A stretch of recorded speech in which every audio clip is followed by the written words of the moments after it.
ce manoir-là a été hérité de la famille. Ça a été vendu comme bien national au moment de la Révolution.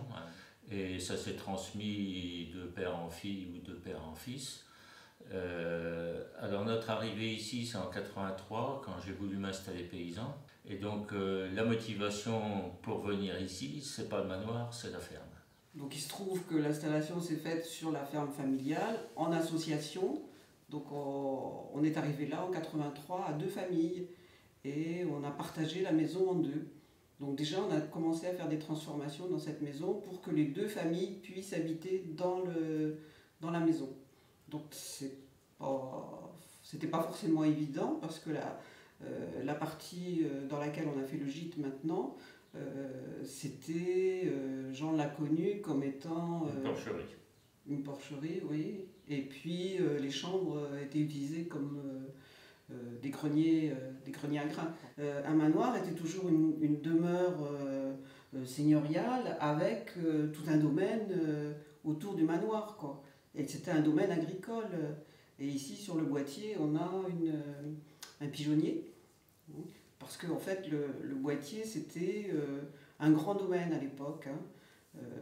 Donc, on a quelques documents qui datent de 1450. Et c'est un domaine qui s'est transformé au fur et à mesure du temps et de l'utilisation et des habitants dans la maison.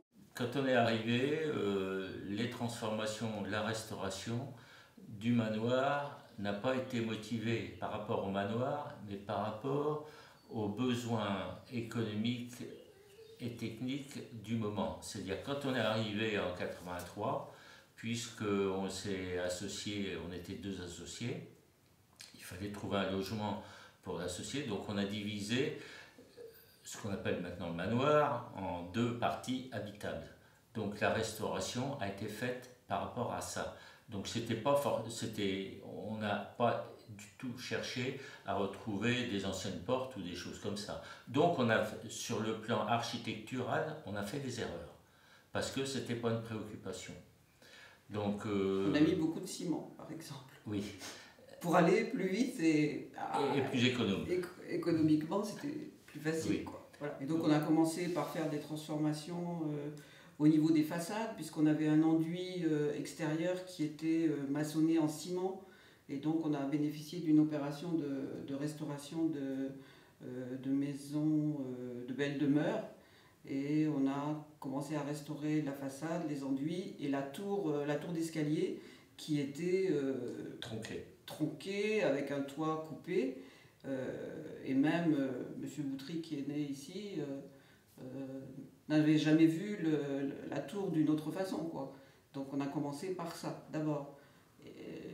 Entre autres des aménagements intérieurs, de peinture, etc., d'aménagement des pièces, etc. Pour nous, la vie familiale, quoi. On a commencé par ça. Et c'était l'époque où on commençait à parler patrimoine, à parler, à partir des journées du patrimoine, à s'intéresser davantage à l'aspect architectural des maisons de caractère, on va dire, quoi. Et voilà, donc on a commencé à faire attention un petit peu, quoi. Même bien avant, on avait fait une transformation d'une cuisine pour avoir une cuisine, parce que tout était dans cette pièce-là, c'était la pièce à vivre, avec la cuisine ici, ça c'était la salle à manger, et finalement nous la famille s'agrandissant, on a décidé de faire une cuisine, dans une laiterie, dans une arrière-cuisine, une cave, et finalement on a découvert cette porte-là qui existait en creusant, on l'a découverte, on n'a pas eu à refaire le montage des pierres de la porte, elle existait. Et M. Boutry ne savait pas du tout, quoi. Hein.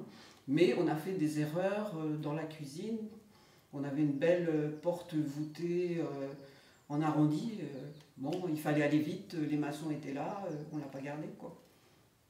Donc on a fait des erreurs dans la restauration, aussi bien qu'après, quand on a voulu avoir un peu plus de temps et un peu d'argent, restaurer le gîte, on a fait plus attention.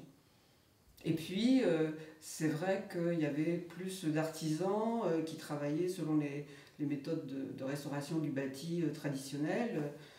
qui savait faire des enduits, des beaux enduits, à la chaux, chable, etc. quoi.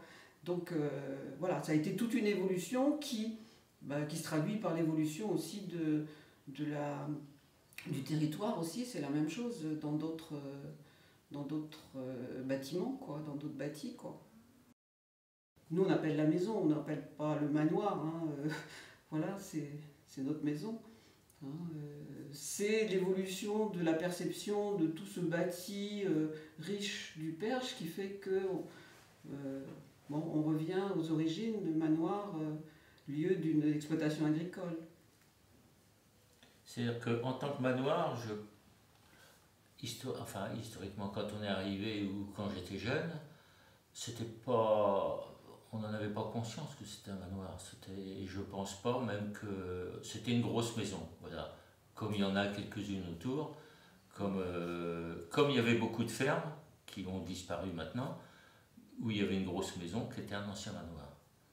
Mais en tant que manoir, je sais. Bon, maintenant, effectivement, vu que. Enfin, les manoirs, c'est à la mode,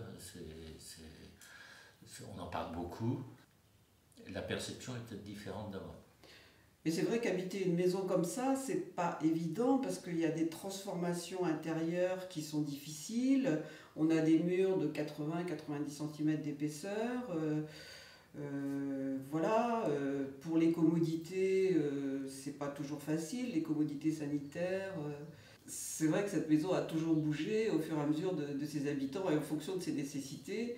Et puis, nous, en particulier, quand on a voulu restaurer et créer le gîte, on a voulu faire de la façon la plus écologique possible, mais c'est une maison qui n'a pas de fondation, donc on n'allait pas recasser le sol pour réisoler le sol, pour éviter les ponts thermiques. Si on faisait un enduit chaud chanvre sur les murs, on allait cacher des belles pierres, donc on a fait des compromis. Et tout ça, on l'explique à nos hôtes. Les traces qui restent dans le gîte de graffiti, etc. On explique tout ça. On a des cheminées dans les chambres. Hein. C'est le type même construction manoir de 2 pièces, en bas, 2 pièces en haut, avec une cheminée à chaque extrémité, et en bas et en haut. Cette maison, c'était pas l'objectif de la restaurer, mais après ça, c'est aussi un poids familial parce que c'est la maison de la famille et on se sent plus ou moins des devoirs de la conserver, de la restaurer, et pas forcément en fonction des priorités qu'on s'était données au début, quoi. Donc c'est un piège aussi. C'est-à-dire c'est une maison qu'on ne s'approprie pas entièrement par rapport à une maison qu'on achète, qu'on restaure et dont on n'a pas le poids de l'histoire avec nous.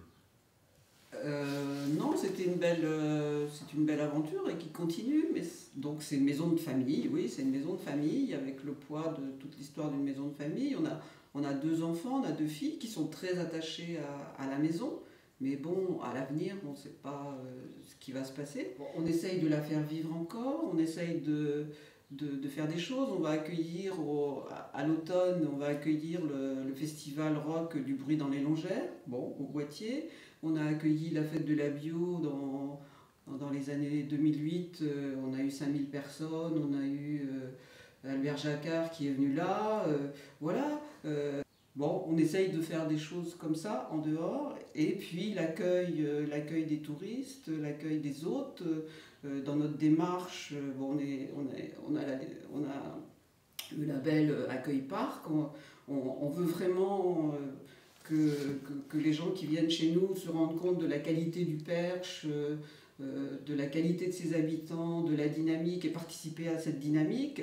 C'est une autre étape. Il y a eu l'étape installation, ferme, exploitation agricole, passage en bio, il y a l'étape restauration de la maison, maintenant c'est l'étape dans la dynamique locale. En fait, c'est toute une continuité. Si on a encore de l'énergie, on a une grange qu'on pourrait restaurer dans les projets pour accueillir un petit peu de bal folk, petites chansons de temps en temps, ou contes, poésie, etc. Voilà, il faut avoir l'énergie, et continuer, quoi. C'est ce qui nous fait, c'est ce qui nous fait vivre un petit peu, quoi, de participer à toute cette dynamique. Donc pas de regrets, mais l'avenir, voilà, on verra. À chaque jour sa peine.